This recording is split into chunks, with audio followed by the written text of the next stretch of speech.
当然是肯定的，那就是想办法给深度阅读做加法。怎么做加法呢？ shortwave के 25 metre band में 11,740 kilohertz पर भारतीय मानक समय शाम के 5:30 पर ये जो प्रसारण आप सुन रहे थे, ये चीनी भाषा का प्रसारण था चाइना रेडियो इंटरनेशनल से। अब प्रश्न ये उठता है कि चीन से इतना दूर और एफएम की तरह इतना साफ प्रसारण भारत में क्यों चल रहा है? आखिर भारत में किसे सुनाना चाहता है चीन चीनी भाषा का प्रसारण?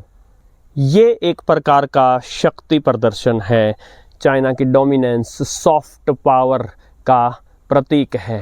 आइए आज के वीडियो में विवेचना करते हैं कि चीन का यह शॉर्टवेव बैंड पर प्रभुत्व कब, कैसे और क्यों स्थापित हुआ।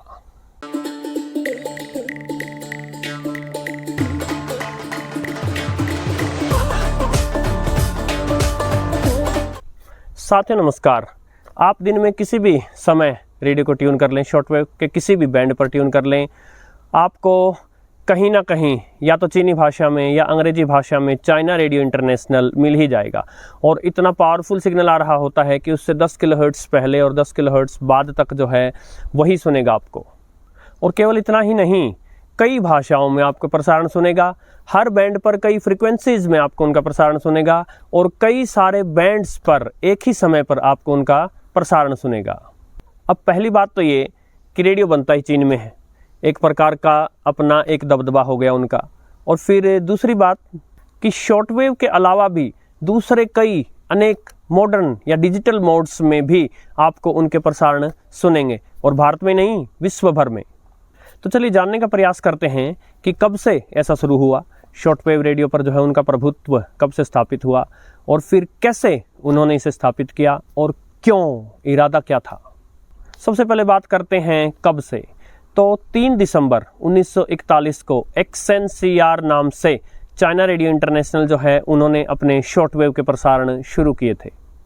शुरुआत में 15 मिनट का जापानी भाषा का कार्यक्रम आता था केवल दिन भर में, और फिर 11 सितंबर 1947 को उनकी अंग्रेजी भाषा के कार्यक्रम शुरू हुए जो आज तक चल रहे हैं। सिविल वॉर जो चीन का गृह युद्ध था उसमें कहीं गुफाओं में छुपाकर इसके ट्रांसमीटर लगाए गए थे और फिर वहां से ट्रांसमिट किया जाता था। जब यह गृह युद्ध समाप्त हुआ तो 1949 में जो है उनके ट्रांसमीटर्स को पेकिंग शहर में ले आया गया, जो कि बाद में बेजिंग बना, चीन की राजधानी।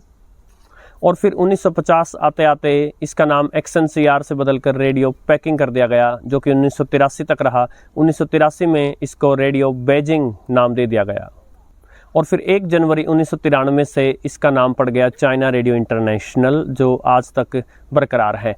और आजकल एक CGTN टीवी के नाम से उनका टीवी चैनल है, रेडियो उसी के अंडर ही है। तो अब जब वो केवल अंग्रेजी का प्रसारण कर रहे होते हैं, बाकी अब दूसरी सेवाएं जो हैं उनके लिए वो चाइना रेडियो इंटरनेशनल नाम ही रखते हैं, अंग्रेजी भाषाओं की सेवाओं के लिए वो CGTN रेडियो नाम भी देते हैं। 1957 से 1967 ये 10 वर्ष का जो कार्यकाल था चाइना रेडियो इंटरनेशनल का, उसमें उन्होंने इसकी रीच बढ़ाई। ईस्ट अफ्रीका वगैरह दूर दूर के स्थानों तक जो है इन्होंने प्रसारण भेजने शुरू किए। ये माओ का समय था और चीनी रेडियो पर जो है माओ के कार्यक्रमों की समीक्षाएं की जाती थी। डिजिटल वर्ल्ड जो है उससे भी उन्होंने अपने आप को काफ़ी जल्दी जोड़ लिया था। 1998 में उनकी वेबसाइट आ गई थी। 2004 से लेकर 2008 तक एक सोची समझी रणनीति के तहत जो है पॉलिसी पुश दिया गया और चाइना रेडियो इंटरनेशनल को बहुत तेज़ी से शॉर्टवेव पर बढ़ाया गया, इसकी पहुंच बढ़ाई गई। 2009 से 2015 के बीच में चाइना रेडियो इंटरनेशनल ने बहुत सारी पार्टनरशिप्स की इंटरनेशनली, दूसरे रेडियो स्टेशनों के साथ या दूसरी संस्थाओं के साथ जॉइंट वेंचर स्थापित किए गए और रेडियो स्टेशन या रेडियो ट्रांसमीटर्स को लीज पर लिया गया। और कई बार तो विश्व को पता भी नहीं होता था कि किन ट्रांसमीटर या किन स्टेशंस को चाइना ने लीज पर ले रखा है। रॉयटर्स नाम की जो अंतर्राष्ट्रीय न्यूज़ एजेंसी है, उन्होंने एक रिपोर्ट भी प्रकाशित की थी इस पर।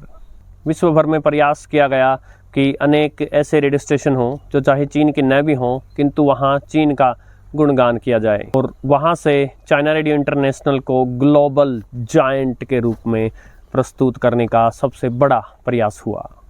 2010 के दशक में चीन ने घर में भी और घर से बाहर भी बड़े बड़े ट्रांसमीटर स्थापित किए, 100 से लेके 500 किलोवाट और कई बार तो 500 किलोवाट से भी ज़्यादा क्षमता के ये ट्रांसमीटर थे। सारी मॉडर्न टेक्निक जो है वो ब्रॉडकास्टिंग में झोंक दी गई, चाहे वो मॉड्यूलेशन के तरीके हों या फिर ट्रांसमिशन के तरीके हों। 2018 में CMG चाइना मीडिया ग्रुप बनाकर और ये जो सारा खेल है इसको सेंट्रलाइज कर दिया गया और ज़्यादा फोकस्ड कर दिया गया। दो बातें बिल्कुल साफ थी, बजट की कहीं कमी न रह जाए और स्ट्रेटजी जो है वो बिल्कुल इन्फ्लुएंशियल हो।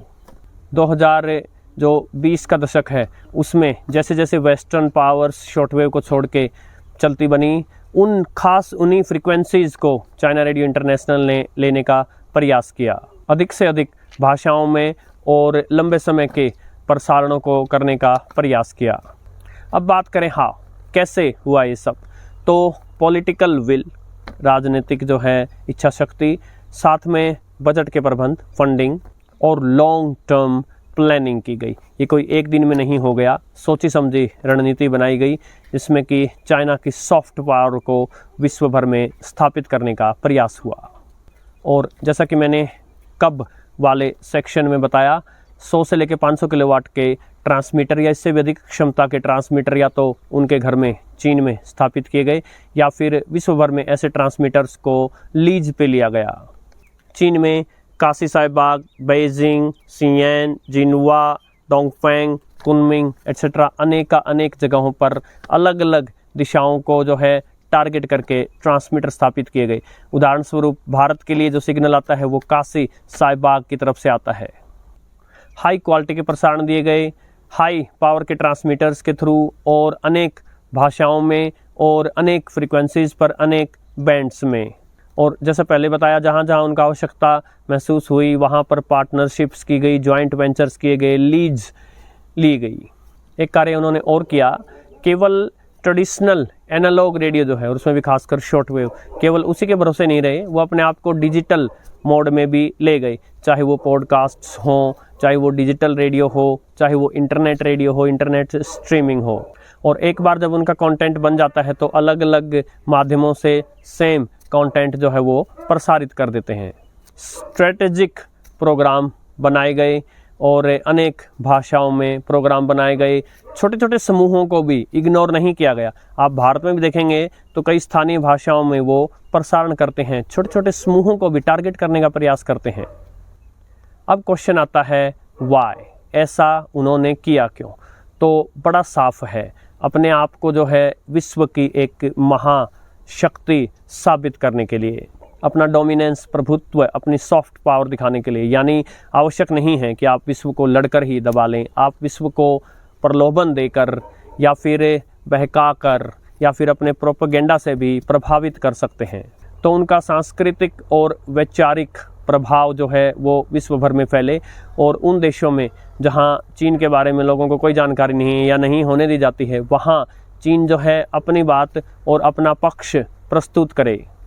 दूसरा जो उनका डायस्पोरा है, यानी उनके प्रवासी लोग जो हैं उन तक भी पहुंच के लिए, उन तक अपनी संस्कृति जो है वो भूल न जाएं, अपने सांस्कृतिक कार्यक्रम देते रहें या चीन में क्या हो रहा है उसके बारे में अवगत कराते रहें।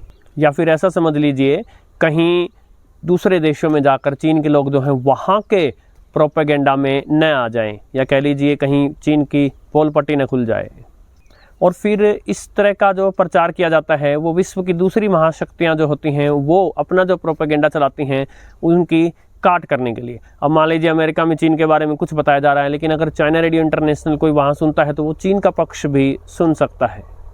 और सबसे बड़ी बात, शक्ति प्रदर्शन करने के लिए भारत में जब चुनाव का समय आता है, रैलियां की जाती हैं और वहाँ जो भीड़ इकट्ठा करके दिखाई जाती है, अनेक बार उस भीड़ के दबाव में जो है पार्टियों से टिकट ले लेते हैं वो नेता जो उस भीड़ को जुटा पाते हैं। ये शक्ति प्रदर्शन होता है। तो चीन भी विश्व भर में जो है शक्ति प्रदर्शन करके दिखा रहा है। जैसा कि मैंने शुरू में बताया कि भारत में तो कोई चीन के ज़्यादा लोग रहते भी नहीं हैं, न ही हम चीनी भाषा समझते हैं, किंतु जब आप शॉर्टवेव बैंड चलाएं और आपको या तो अंग्रेजी में या दूसरी भाषा में या चीनी भाषा में चाइना रेडियो इंटरनेशनल ही सुनने को मिले, तब आपके दिमाग में वो बात घर कर जाती है कि हाँ, यदि विश्व में आज के समय कोई दादा है तो चीन। ऐसा नहीं है कि शॉर्टवेव रेडियो पर अकेला चीन ही है, लेकिन उन्होंने बहुत ज़्यादा फ्रिक्वेंसीज़ पर, बहुत ज़्यादा भाषाओं में और बहुत ज़्यादा बैंड्स पर एक साथ अपने प्रसारण और कई देर तक अपने प्रसारण देकर एक प्रकार से लोगों के मन में एक ये माहौल बना दिया है कि चीन ही है बस शॉर्टवेव रेडियो पर। अब मुझे भी ये रेडियो चैनल चलाते समय परेशानी होती है लोगों को ये समझाने में कि भाई वहाँ आकाशवाणी भी है, अभी BBC मरा नहीं है, अभी दूसरे स्टेशनों के जो हैं दूसरे देशों के अंग्रेजी प्रसारण भी आते हैं, लेकिन लोग मानने को तैयार नहीं होते। वो बस एक ही बात कहते हैं, शॉर्टवेव का मतलब चाइना। तो ऐसा बिल्कुल भी नहीं है कि शॉर्टवेव पर केवल चीन ही है, लेकिन उन्होंने माहौल एक ऐसा पैदा कर दिया है। उनकी जो लॉन्ग टर्म प्लानिंग थी, उस प्लानिंग ने लोगों के मन में घर कर दिया है। और यहाँ से एक बात और भी स्थापित हो जाती है कि या तो आप शॉर्टवेव चलाएंगे तो ज़्यादातर समय आपके आगे चाइना रेडियो इंटरनेशनल आएगा, तो या तो आप उन्हें सुनने लगेंगे, या ये सोचकर कि शॉर्टवेव पर चीन के अलावा कुछ नहीं आता, आप शॉर्टवेव को छोड़कर चले जाएंगे। दोनों ही केस में किसी दूसरे देश का प्रोपेगेंडा जो है वो तो आप तक नहीं पहुँचने दिया चीन ने। एक प्रश्न जो बार बार पूछा गया है या आपके मन में उठ सकता है कि शॉर्टवेव को सुनता कौन है, रेडियो को सुनता कौन है, क्या चीन पैसे बर्बाद नहीं कर रहा? तो देखिए, इस बात का सही उत्तर तो कोई नहीं दे सकता, लेकिन चीन का जो इसके पीछे दृष्टिकोण है उसको बड़ी आसानी से समझा जा सकता है। शॉर्टवेव पर खासकर वेस्टर्न पावर्स, जो कि शीत युद्ध के समय 1960 से 1990 के दशक के बीच में जो है वेस्टर्न कंट्रीज शॉर्टवेव पर भरे थे।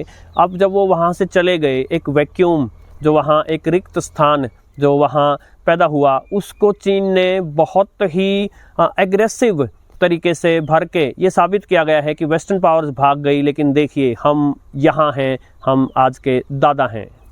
दूसरा, आवश्यक नहीं होता कि बहुत सारे लोग रेडियो सुने या बहुत सारे लोग शॉर्टवेव से जुड़े हों। कुछ लोग जुड़े हों और उनमें से कुछ एक भी प्रभावित हो जाएं तो भी जो है चीन के पक्ष में जो है उनको बात लगता है कि उनके पक्ष की बात हुई है। अब आप देखिए ना, भारत में मैंने जब ये यूट्यूब रेडियो स्थापित किया तो ऐसा तो नहीं है कि हज़ारों रेडियो यूट्यूब चैनल स्थापित हो गए थे, लेकिन फिर भी देखिए पहले अमेज़ॉन पे कितने कम रेडियो मॉडल्स होते थे और आज कितने अधिक मॉडल्स होते हैं। तो एक व्यक्ति के इधर रेडियो की तरफ प्रभावित हो जाने से जो है देखिए बदलाव आया। एक और बात है, चाहे कोई सुने या न सुने, कभी आप केवल मन बहलाने के लिए या इक्का दुक्का एक बार भी आप शॉर्टवेव पर आए और आपने देखा कि जगह जगह चीन ही चीन है, तो वो इम्प्रेशन तो उन्होंने आपके माइंड में क्रिएट कर ही दिया कि चाइना एक बहुत बड़ी शक्ति है, पावर है। और फिर वही कंटेंट जो वो बनाते हैं वो दूसरे प्लेटफॉर्म्स पर भी चलाते हैं, तो इस प्रकार उनका बजट जो है वो भी एडजस्ट हो जाता है। और सबसे बड़ी बात, आप हो सकता है इंटरनेट पर कोई IP एड्रेस ब्लॉक कर दें, आप हो सकता है YouTube पर चैनल ब्लॉक कर दें चीन का आपके देश में, लेकिन शॉर्टवेव को और इतनी सारी फ्रीक्वेंसीज़ पर ब्लॉक करना असंभव होता है। और कई बार ऐसी जगह जहां इंटरनेट नहीं पहुंच सकता, जहां मोबाइल नहीं है, जहां अभी भी तकनीक नहीं पहुंची है, चाहे वो कुछ अफ्रीका के देश हों या एशिया के देश हों, वहां आज भी लोग रेडियो सुनते हैं, शॉर्टवेव सुनते हैं, तो चीन अपना प्रभुत्व जमा पाता है। अब साथियों, अंत में चलते चलते मैं ये बताना चाहूँगा, हर देश की अपनी स्ट्रेटजी होती है। अब अनेक लोग यहाँ आ जाएंगे और चाइना रेडियो इंटरनेशनल के मुकाबले आकाशवाणी की तुलना करने लगेंगे। भारत की अलग स्ट्रेटजिक प्लानिंग है, उस पर भी आगे चलकर वीडियो आएगा। तो हर कोई देश जो है वो चाइना रेडियो इंटरनेशनल या चीन की फ़िलॉसफी को फॉलो करने लगे, ये ज़रूरी तो नहीं, सब अपने अपने तरीके से आगे बढ़ते हैं। काफ़ी मेहनत से ये वीडियो बना साथियों, आशा है आपको पसंद आया होगा। यदि आपको वीडियो पसंद आया है तो लाइक शेयर हाइप कर दीजिएगा, चैनल को सब्सक्राइब कर दीजिएगा। आपका विशेष आभार। नमस्कार।